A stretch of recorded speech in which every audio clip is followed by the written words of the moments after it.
All right, hey everybody, it's David Kramer, the Critical Thinking Christian, and today what I want to do is kind of rant a bit. I want to talk about, God and, you know, about his, you could say his being irresponsible, not taking responsibility for his actions.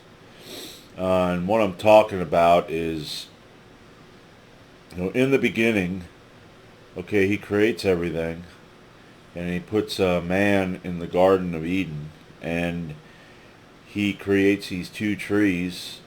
One is the tree of life, and the other is the tree of the knowledge of good and evil. Okay, now, and you know, he also creates a upright, shining one, an upright, talking serpent, who is extremely clever.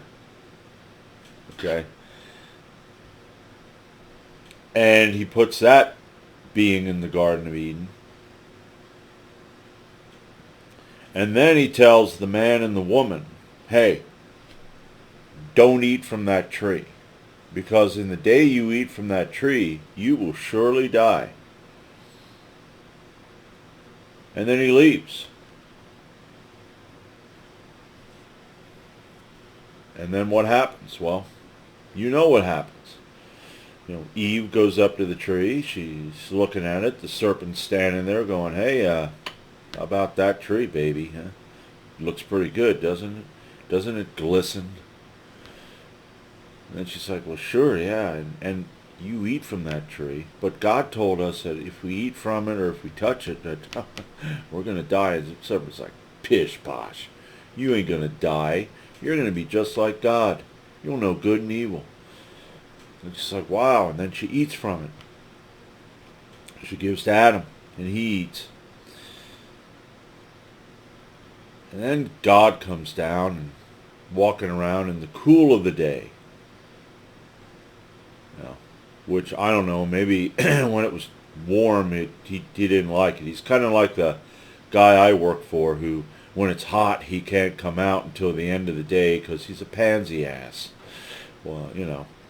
But anyway, God comes down, and then he gets mad, and he wants to know where they are, first of all. Omniscient. But, hey, where are you? Now he knows where they are, but,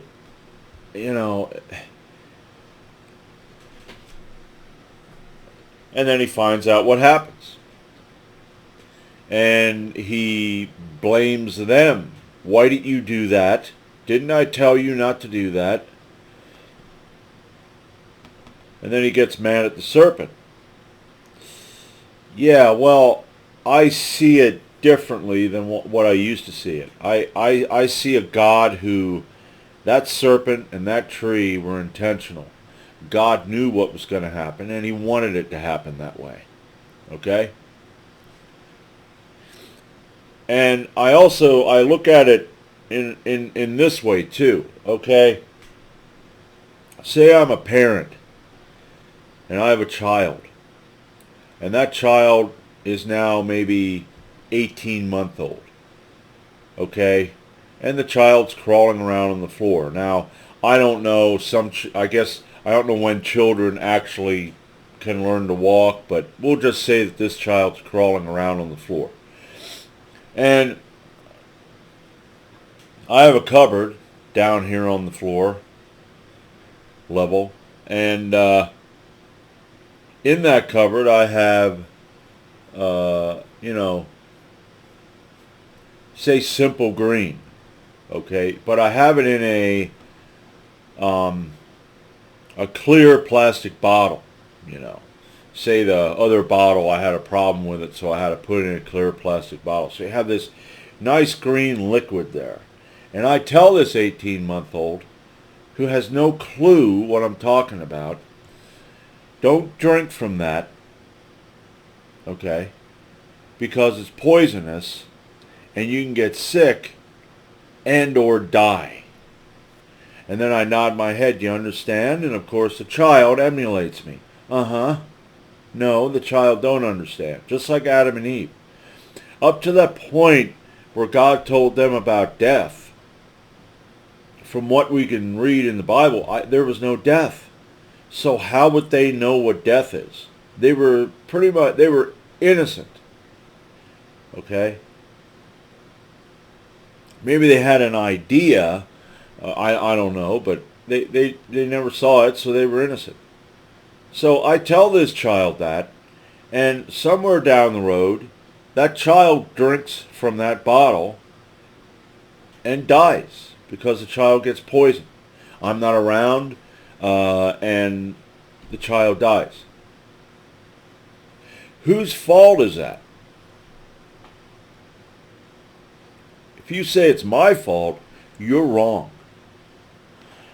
And the reason you're wrong is because I told that child not to. And you'll say, well, you could have taken that bottle and you could have put it up in a cupboard up there. No, no. I told that child not to drink from that.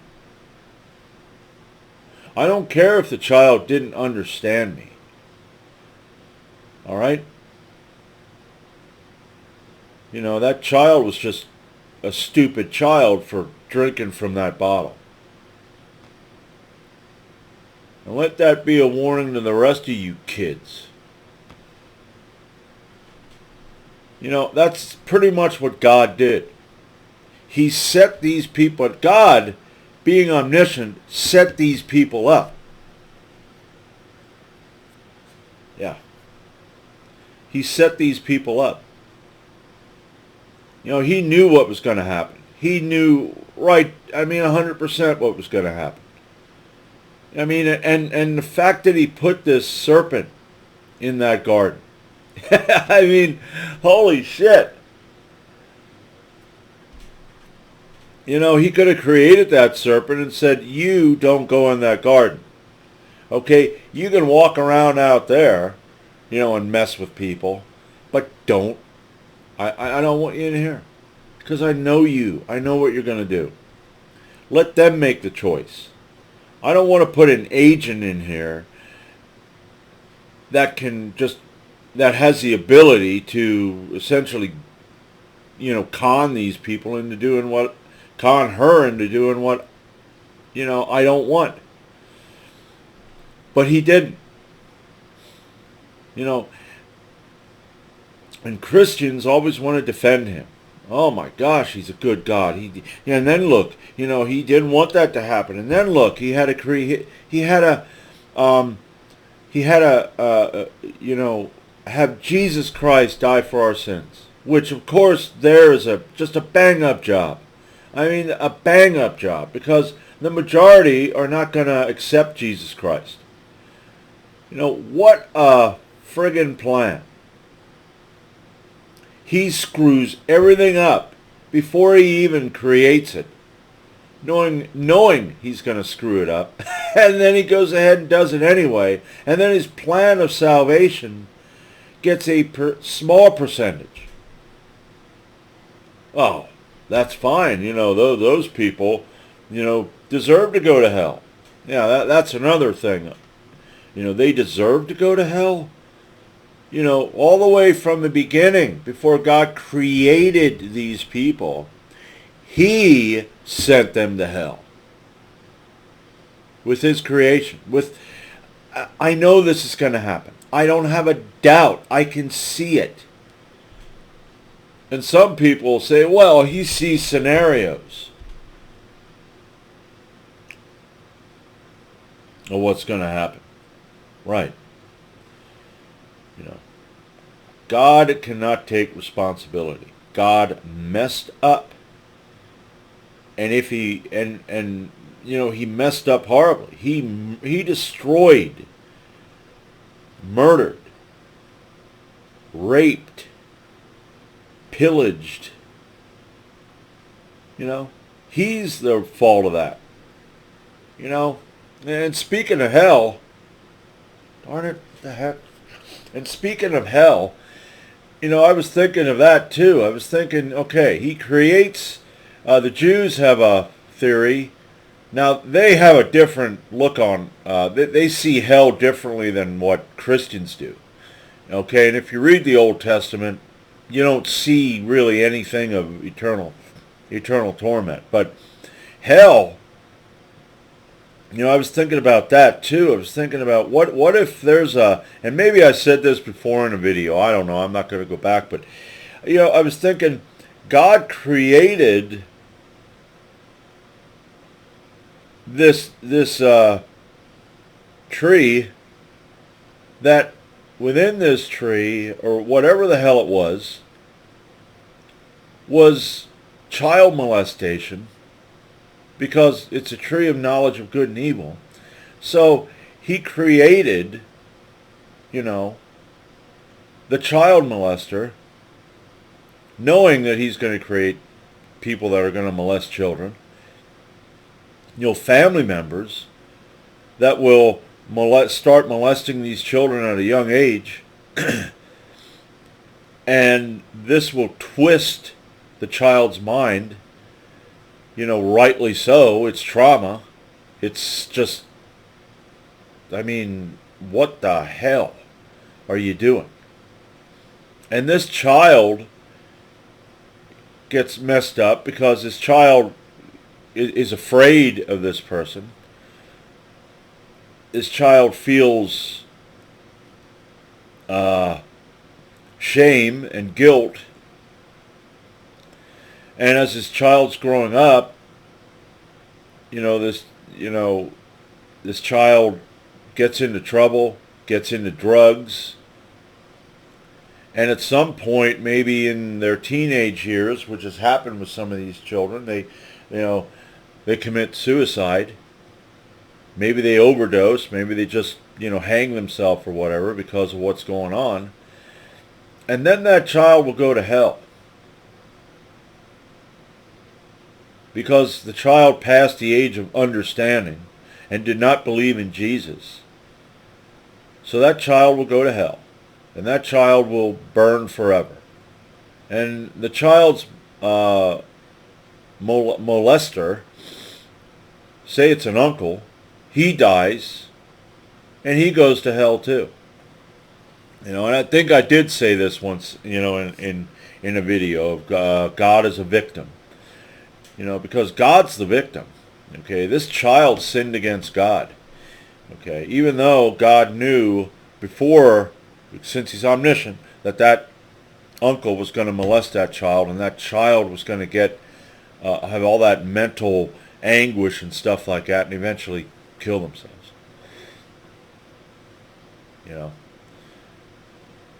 That way, when he goes before God on Judgment Day, God can go, "What have you done? You there. You sinned against me." The child's like, "Yeah, well, I was raped by," it doesn't matter. Does not matter. No. Because I, God, am a victim. And I can't take responsibility for my own actions. That's pretty much how it is.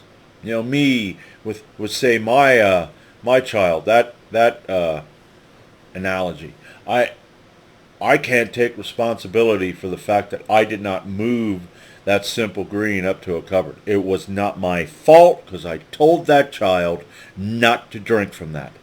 And that child, that stupid little boy, drank from that.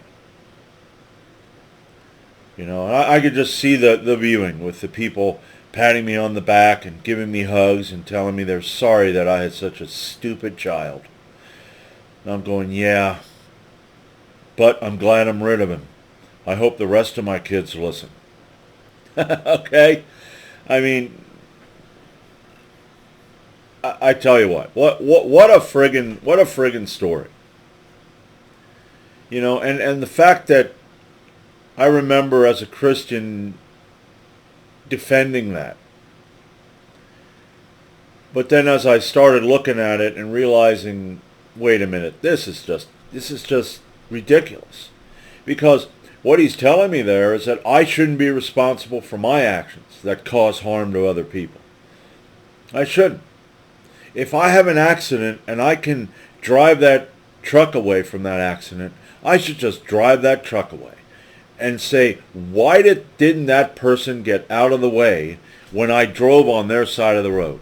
Didn't they see me coming? I mean, what's wrong with these people? How dumb are they?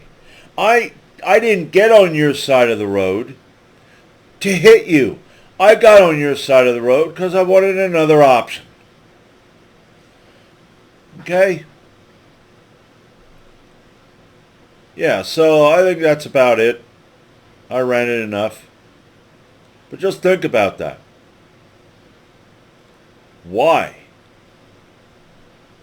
I mean, irresponsible. Irresponsible, pathetic little God.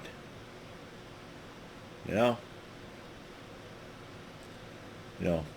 Shake my head. And that'll be it for now. And I'm going to think of more videos. There's with the Bible, there's a whole lot of shit that you can talk about. So I'll be coming back with more videos. Hopefully more consecutive videos here in the summertime with the work that I have to do and everything. It just around August, I always get to a point where I don't give a damn. I just go through the motions because all the heat, humidity, and work just gets you to a point where you're just like, okay, I don't have no desire. So I want to try to get more. So, I mean, I don't know. I'll be back. And until next time, I'm David Kramer, the Critical Thinking Christian.